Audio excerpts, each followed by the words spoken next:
Hello, this is Jeanne Gomm from the Stained Glass Studio, and I'd like to talk to you a little bit about Wisdom Wednesday.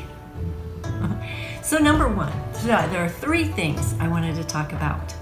And number one, and all of these encompass your morning ritual or your morning practice and how important I have found that your morning practice is. So number one is to be excited about the day. So last night, hopefully, you've planned all your day and your to-do list and everything so that this morning you can be excited about it. And there's some things that you can be excited about. Maybe you're excited about going to lunch with a friend. Maybe you're excited about packing up for a trip that you're taking. Maybe you're just excited about wearing a new scarf. Anything will do, but you gotta get excited. And I used to do this as a little girl. I would wake up and go, oh yay, I get to go to the gym class today, whatever it was.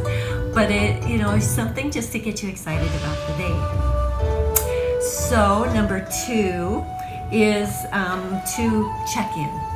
So I like to check in with my higher power by saying a prayer.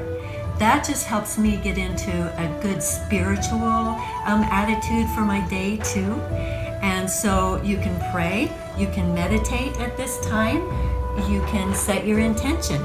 So these things are important. So number two is to check in. Number three is to move. I choose yoga. I love to go to my yoga class in the morning. I'm either teaching or taking a class. And it just feels good to stretch out your body and to have this zen feeling first thing in the morning. So that's what I choose. But you can work out, you can go to the gym, you can take a walk, you can take a run. Any of these things are really good first thing in the morning because they help your body to move. So we've worked on your mind, your body, your spirit first thing in the morning. And if you take care of yourself first thing in the morning, then your morning will take care of you for the rest of the day. So that's my Wednesday wisdom. Have a wonderful day.